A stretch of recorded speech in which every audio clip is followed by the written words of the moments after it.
పెట్టాడు. 10 ఏళ్ల నుంచే అతను కనిపెట్టడం అనేది అతని మేధస్సు తార్కాణం అని చెప్పేమో తండ్రి అంటాడు. ఇలా ఒకళ్ళు ఎందుకు పొగుడుకుంటున్నారయ్యా అని ఆలోచిస్తే అలా పొగడకపోతే కొడుకుని ఇంట్లో పెద్ద ప్రాబ్లం వచ్చేటుంది. ఇది కుటుంబ సమస్య, అది మాకు తెలుసు. కుటుంబంలో గొడవలు ఎక్కువైపోయినాయి. ఈయన్ని లోకేష్ను ముఖ్యమంత్రిని చేయమని ఒకటే గొడవ ఇంట్లో. అందువల్ల ఏంటంటే ఈయన చెప్పేది ఏంటంటే లోకేష్ను ముందు కాస్త అందరికి పరిచయం చేసి అతను గొప్పవాడిని చేసి అతనికి ఒక చరిత్రను సృష్టించి అప్పుడు చేద్దాము అనండి. ఇతనికే చరిత్ర లేదు, కొడుకు చరిత్ర సృష్టిస్తాడు. ఇతని చరిత్ర చాలా గొప్పగా ఉందిలే. చంద్రబాబు గారి చరిత్ర, ఇతను పుట్టిన దగ్గర నుంచి అబద్ధాలతోనే పుట్టాడు, అబద్ధాలతోనే పెరిగాడు, అబద్ధాల్లోనే జీవిస్తున్నాడు, అబద్ధాల్లోనే మరణిస్తాడు. ఇకంతే, అతని జీవితం ఎప్పటికి కూడా మారనే మారదు. ఒక్కసారి పరిశీలించి చూస్తే తెలుగుదేశం పార్టీలోకి ఎలా వచ్చాడనేది అందరికీ తెలిసిన విషయమే. కాదు ఇప్పుడున్న మీడియాకి సరిగ్గా తెలియదు, చిన్నపిల్లలు గనక మీరంతా కూడా. ఆనాడు ఇంకా సోషల్ మీడియా అస్సలు లేదు, ఉన్నది రెండు, ఈనాడు, ఆంధ్రజ్యోతి. ఈ 2 పత్రికలే అతను అంత గొప్పవాడు ఇంత గొప్పవాడిని కీర్తించాయి. అది పక్కన పెడితే కాంగ్రెస్ పార్టీలో ఉన్నాడు, కాంగ్రెస్ పార్టీనే మోసం చేసి అబద్ధాలతో ఆ పార్టీలోకి వెళ్ళాడు. మళ్ళీ ఆ పార్టీలో సీనియర్స్ను మోసం చేసి సంజయ్ గాంధీని పట్టుకొని మంత్రి పదవి సంపాదించుకున్నాడు. పాపం ఏదో మంత్రి అయ్యాడు కదా అని చెప్పి ఎన్టీఆర్ గారు పిలిచి పిల్లనిచ్చారు. పిల్లనిచ్చిన తర్వాత ఎన్టీఆర్ గారు తెలుగుదేశం పార్టీ పెట్టారు. పెట్టినప్పుడు ఈయన కాంగ్రెస్లోనే ఉండి ఏంటి అసలు మా మామ రంగులు పూసుకునేవాడు, అదేవిధంగా నటుడు, ఆయన్ని ఓడించడం పెద్ద కష్టమేం కాదు చూడండి అని చెప్పి బీరాలు బలికి మొత్తానికి చంద్రగిరిలో పోటీ చేసి అయిపోయాడు. ఒక సామాన్య కార్యకర్త, అతను ఎవరో కూడా తెలియదు, సుబ్రహ్మణ్య నాయుడు ఏదో ఉంది. ఆయనకి తెలుగుదేశం పార్టీ సీట్ ఇస్తే ఆయన చేతిలో ఘోరంగా ఓడిపోయి అక్కడి నుంచి కుప్పం పారిపోయాడు. కుప్పం పారిపోయి ఏంటి అక్కడ కూడా వరుసగా గెలుస్తున్నాడండి ఏంటని చూస్తే అక్కడ పక్కనుండేటువంటి తమిళ ఓట్లన్నీ కూడా చేర్చుకుని 60,000 ఓట్లు చేర్చుకొని అక్కడి నుంచి ఆ ఓట్లతో ప్రతిసారి ఎలక్షన్ రావటం, ఆ తమిళ ఓటర్లు వచ్చి ఓట్లు వేయటం, కాముగా వెళ్లిపోవటం డబ్బులు తీసుకొని. ఈ విధంగా అంటే మొదటి నుంచి కూడా ఇతని అక్రమ విధానాలు ఎలా కొనసాగుతున్నాయో ఒక్కసారి నేను చెప్పాలని, గుర్తు చేయాలని ప్రజలకి మరొకసారి అని చెప్పి చెప్తా ఉన్నాను. తర్వాత కాంగ్రెస్ పార్టీని తెలుగుదేశంలో పార్టీ రావటానికి ఓ పెద్ద డ్రామా నడిచింది. ఎన్టీఆర్ గారు చెప్పారు కదా, నాకంటే చాలా పెద్ద నటుడు నా అల్లుడు అని చెప్పి. అది వాస్తవం. ఈయన వివిధ విశ్వరూపాలన్నీ కూడా మనం చూస్తానే ఉన్నాం. ఇప్పుడు కూడా కళ్ళకు కట్టినట్టు ఎన్ని డ్రామాలండి. సింగపూర్ పోతే ఒక డ్రామా, సింగపూర్ నుంచి వస్తే ఒక డ్రామా, తర్వాత వేరే స్విట్జర్లాండ్ పోతే ఒక డ్రామా, స్విట్జర్లాండ్ నుంచి వచ్చాక ఒక డ్రామా, ఇతరుల మీద ఇతర పార్టీ వాళ్ళ మీద కేసులు పెట్టడానికి పెద్ద డ్రామాలు. ఈ లిక్కర్ కేసు చూస్తానే రోజుకు పెద్ద డ్రామాలు. ఆస్కార్ అవార్డు ఇచ్చేంత స్థాయిలో ఈ రోజు చంద్రబాబు నాయుడు గారు అతని కొడుకు నటన ఇంకెందుకులేండి, అంత అద్భుతంగా అంత సహజంగా నటిస్తా ఉన్నారు వాళ్ళు. అయితే తెలుగుదేశం పార్టీకి రావటానికి భార్యను అడ్డం పెట్టుకున్నాడు. ఆ రోజు భార్యను అడ్డం పెట్టుకొని ఆమె ఇంక తండ్రి దగ్గర అలిగి నేను అన్నం తిన్ను మంచినీళ్ళు కూడా తాగను, నా భర్తను పార్టీలో తీసుకోవాల్సి. నిజానికి అప్పుడు తెలుగుదేశం పార్టీ స్థాపించినప్పుడు ఒక రూల్ ఉంది వాళ్ళకి, ఏంటండి యాంటీ కాంగ్రెస్ లో ఆవిర్భవించినటువంటిది తెలుగుదేశం పార్టీ. ఎన్టీఆర్ గారు ఆత్మగౌరవం అనే నినాదంతో అలా వచ్చినటువంటి పార్టీ కాంగ్రెస్ లో ఉండే వాళ్ళని తీసుకోకూడదనేటువంటి ఒక రూల్ పాస్ చేసుకున్నారు వాళ్ళు. అలాంటి దాన్ని కూడా వైలేట్ చేసి పక్కన పెట్టేసి తర్వాత ఈమె కూతురు కదా, కూతురు ఏడ్చేసరికి తండ్రి ఏం చేశాడు, జాలితో కరిగిపోయాడు. అక్కడ కూడా చిన్న ఇది చేసి మేనేజ్ చేసి ఎన్టీఆర్ గారు లాంటి ధర్మమూర్తి కూడా అల్లుడు కోసం చిన్న తప్పు చేయాల్సి వచ్చింది ఆ టైంలో. మొత్తాన్ని పార్టీలోకి వచ్చాడు. వచ్చిన దగ్గర నుంచి ఇతని చూపు ఎన్టీఆర్ అధికారం మీదే. ఏ విధంగా ఈ పార్టీ నేను కైవసం చేసుకోవాలి ఎట్లా అని.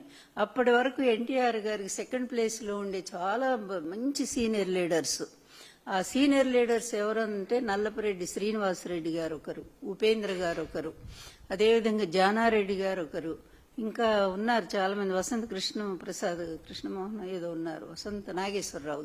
ఇట్లా సీనియర్స్ చాలా మంది ఎన్టీఆర్ గారికి లాయలిస్టులుగా ఉండేవాళ్ళు వాళ్ళంతా కూడా. మరి సెకండ్ ప్లేస్ లో సరే నాదెండ్ల భాస్కరరావు గారు అయితే మెయిన్ ప్లేస్ లో ఉన్నారు. ఆయన ఎన్టీఆర్ గారి తర్వాత నాదెండ్ల భాస్కరరావు గారే. మరి ఆయన ఎట్లా పోయారు, ఆయన వెన్నుపోటు పొడిచాడని చెప్పి ఒక కార్యక్రమం నడిచింది. అది ఎవరికి కూడా ఇప్పటి వరకు కూడా సరిగా అర్థం కాని పరిస్థితుల్లోనే జరిగింది. అందువల్ల నాదెండ్ల భాస్కరరావు గారిని పక్కన పెడదాం, పోనీ ఆయన చేసిన వెన్నుపోటు అనుకుందాం సపోజ్. కానీ దాని వెనక చంద్రబాబు ఎంత డ్రామా నడిపించాడనేది ఇంకా అది బయటికి రాలేదు కనుక మాట్లాడబోతున్నాం. కానీ మరి నల్లపరెడ్డి గారిని శ్రీనివాసరెడ్డి గారిని బయటికి పంపించడానికి ఒక పెద్ద డ్రామా. అంటే ఎన్టీఆర్ గారి ప్రక్కన సెకండ్ ప్లేస్ లో ఎవరు ఉండటానికి వీల్లేదు.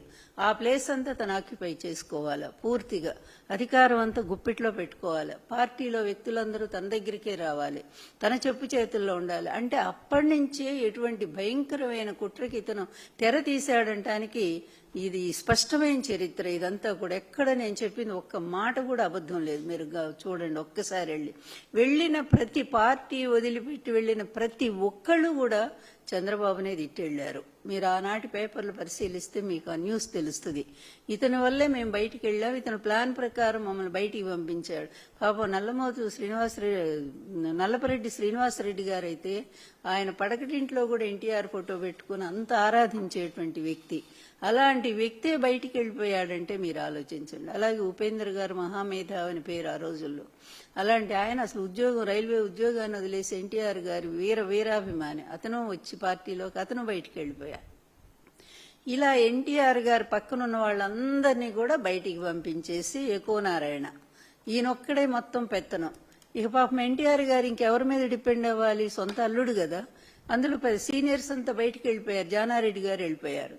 ఎవరి మీద ఆధారపడాలంటే ఇక అల్లుడే దిక్కయ్యాడు. అందుకని మొత్తం ప్రధాన కార్యదర్శి పోస్టులు ఇచ్చి నాయన నువ్వే చూడు పార్టీ అంతా, ఎవరు వచ్చినా కూడా అదిగో అబ్బాయి దగ్గరికి వెళ్ళండి, చంద్రబాబు దగ్గరికి వెళ్ళండి అని చెప్పేవారు. ఇట్లా అతను పార్టీలో పార్టీ మీద ఒక పట్టు సాధించుకుంటూ వస్తున్నాడు.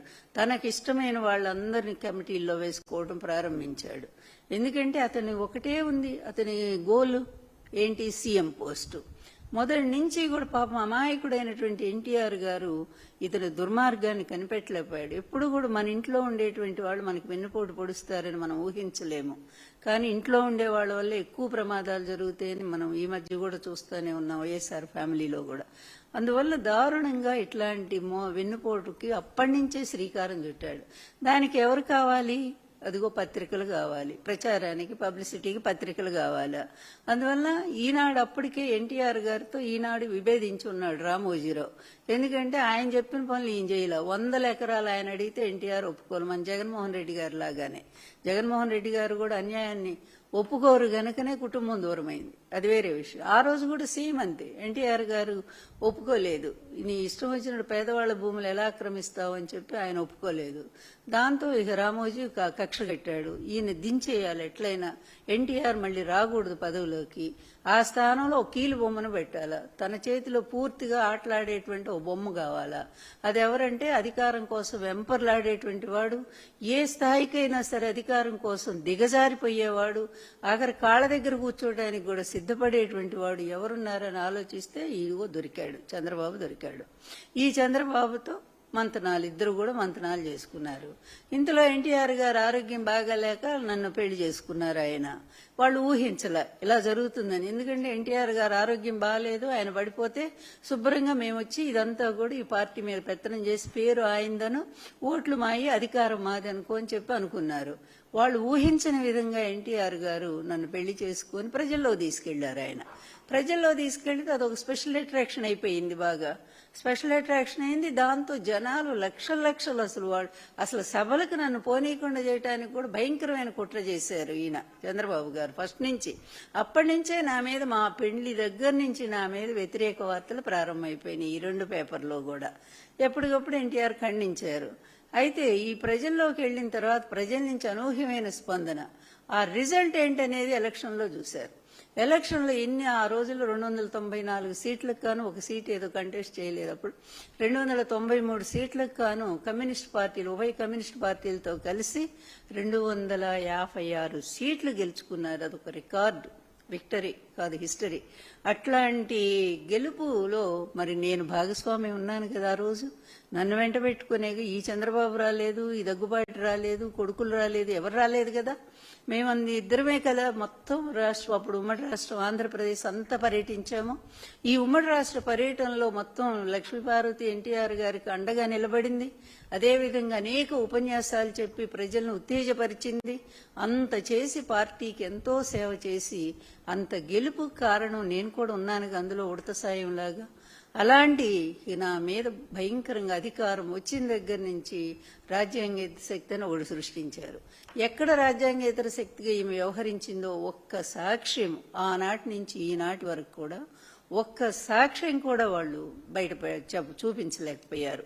ఈరోజు జగన్ గారి మీద ఏ విధంగా అయితే ఇన్ని అబద్దాలు, లిక్కర్ కేసు ఒకటి మోపి, అబద్ధపు కేసు, అక్రమ కేసు ఒకటి మోపి, ఇష్టం వచ్చినట్టుగా రోజుకు ఒక ఏదో కారణాన్ని చూపిస్తూ అబద్దాల సాక్ష్యాలను తీసుకొస్తూ మరి అరెస్టులు చేస్తూ విచ్చలవిడిగా ప్రవర్తిస్తున్నటువంటి చంద్రబాబు నాయుడు ఆ రోజు నుంచి ఈ రోజు వరకు కూడా ఇదే పద్ధతి. ఇక ఫైనల్ గా ఏంటంటే అతనికి ఏ విధమైన సెంటిమెంట్స్ లేవు. అధికారం అనే సెంటిమెంట్. అధికారం ఎందుకయ్యా అంటే అవినీతి, డబ్బు సంపాదించడానికి. అవినీతిలో డబ్బు ఎందుకు సంపాదించాడు? అతని గోల్ ఒక్కటే. ఆ రోజుల్లో రెండు ఉండే అనేవారు.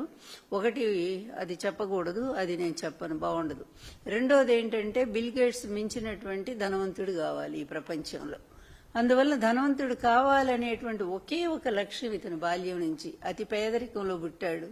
కనీస అవసరాలు కూడా అందించలేనటువంటి సామాన్య కుటుంబం అది. 2 ఎకరాలు, ఆ 2 ఎకరాల్లో అంత పెద్ద కుటుంబం బతకాల. అందువలన ఇతను ఎవరో సాయం చేస్తూ ఉంటే చదువుకుంటా బయటకు వచ్చాడు. వచ్చినప్పుడు కూడా అక్కడ హాస్టల్లో, ఎక్కడ ఎస్వి యూనివర్సిటీలో అనేక కుల గొడవలు సృష్టించాడు. రెడ్లు, కమ్మ అంటూ ఈ మధ్య లేనిది కూడా అంతకుముందు ఏమీ లేవు. అట్లాంటి చోట ఇతని ప్రయోజనం కోసం ఇక ఆ స్టూడెంట్స్ ఇచ్చే డబ్బులతో తన పబ్బం గడుపుకుంటూ ఈ విధంగా ఒక కులతత్వాన్ని రెచ్చగొట్టి వాళ్ళ మధ్య గొడవలు పెట్టి ఈరోజు చూస్తున్నాం కదా మాదిగా మాల. ఈ రెండింటిని కూడా ఎవరు విడదీశారు? చంద్రబాబు నాయుడే కదా. కేవలం తన స్వార్థం కోసం ఇద్దరు అన్నలదమ్ముల్లా కలిసిమెలిసి ఉన్నటువంటి వాళ్ళిద్దరినీ కూడా వర్గీకరణ పేరుతో విడదీసి పడేశాడు. ఈయన తర్వాత అసలు గోలు పెట్టుకున్నాడుగా లక్ష్మీపార్వతి నేను రావడంతో ఎన్టీఆర్ పదవికి ఎసురు పెట్టేశాడు. పెట్టిన తర్వాత అక్కడి నుంచి ఎన్టీఆర్ గారు